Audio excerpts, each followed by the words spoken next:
Hey guys, it's Arsenal Giants PS3, and this is going to be a games I bought recently from March to April, but pretty much throughout April. So first off is Dead Space 2. I bought this for about 15 quid, and I'm just going to explain to you the really good things, what I like about it and stuff. So on the campaign, there's like really good solid tactical shooting, so when you shoot their limbs, they like drop to the ground and start crawling at you, and that's probably the easiest way to shoot them.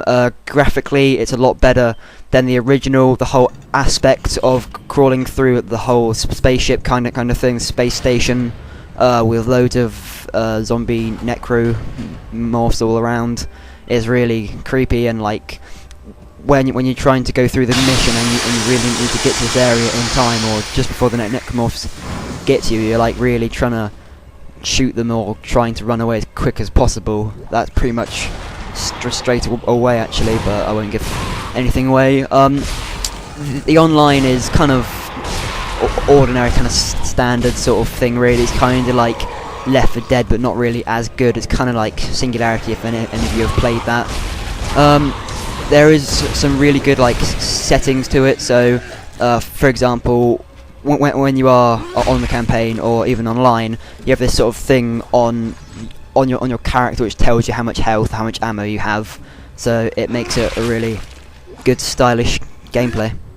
And the second game I got was Dragon Age 2.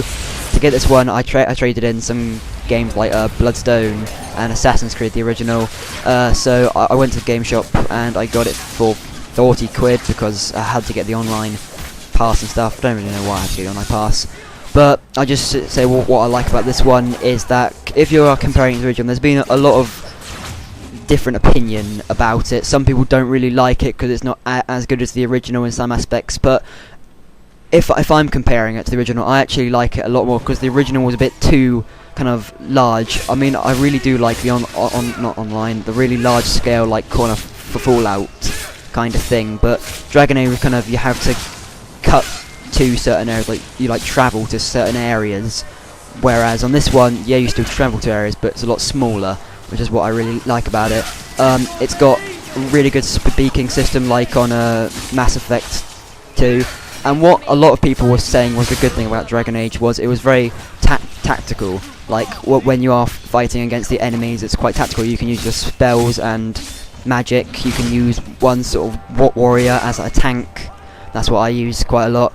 There's lots of different unique kind of quests. One thing I do like is that instead of having aspects of everything, so you can choose to be like have special abilities as a warrior, as a mage, etc. It sort of gives you the option of being a mage, a rogue, or a warrior. So it kind of already has it for you. I know a lot of people don't really like this. They like to have full-on customization, but I quite like to have things kind of easier given to me. Although one little gripe I do have about it is, yeah, there isn't too many places to go to. I would have liked a little bit more, but not too much, obviously.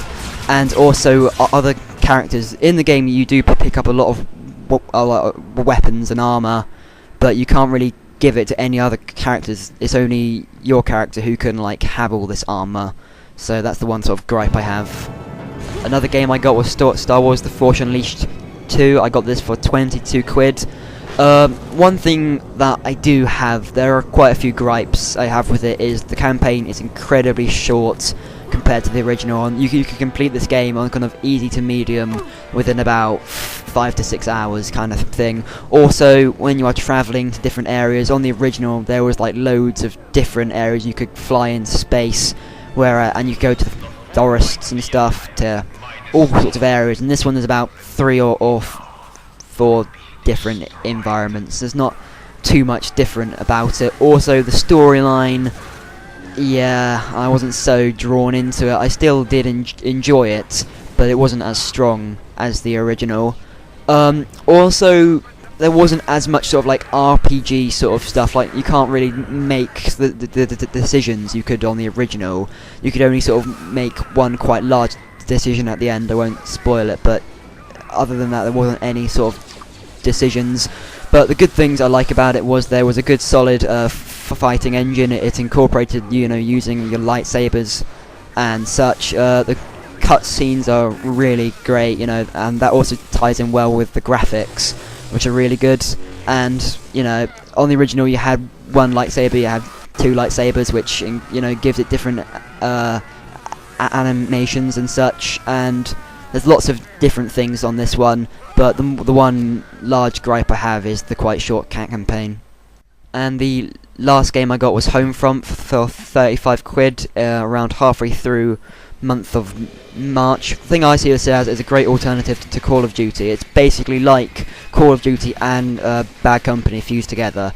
It's got really good, you know, solid shooting, and because the maps on it are quite large, but they're sort of like perfectly sized, you're not going to be like looking around for someone like you are sometimes on Battlefield Bad Company. It's kind of, you'd always end up finding someone, whereas the maps aren't so small that you're all kind of cram-packed together. One thing I also like about the online is that on Call of Duty you kill 3 people and you get a UAV, you kill 5, you get an airstrike, 7, a helicopter, etc, etc.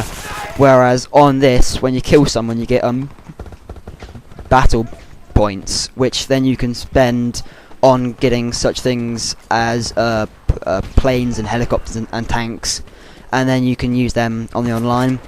What I really like about Homefront though was the campaign. It's not a particularly long campaign, depending on how quickly you go through it, whether you do it more tactically or you just run around shooting people. It lasts around 7 to 8 hours, so it's quite long. It's about the length of a normal Call of Duty campaign, but it's got like a really gigantic sort of campaign sort of style. What I mean is, obviously you would have seen the adverts, is how, you know, North Korea and South Korea fuse together and take over America, sort of like, and it's like, it's larger than life is what I'm trying to get across here. It's got great voice acting, it's really unique. You know, there aren't any other games where, you know, North Korea and South Korea have taken over everywhere basically.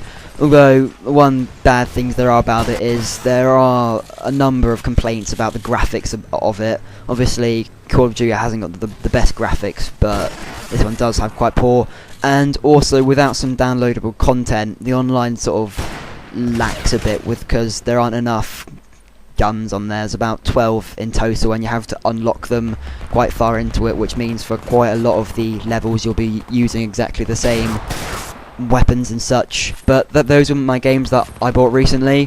So Homefront, Star Wars Force Unleashed, Dragon Age 2 and Dead Space 2. Got them for a total of around 80 quid to 90 quid. So I hope you enjoyed, and thank you for watching.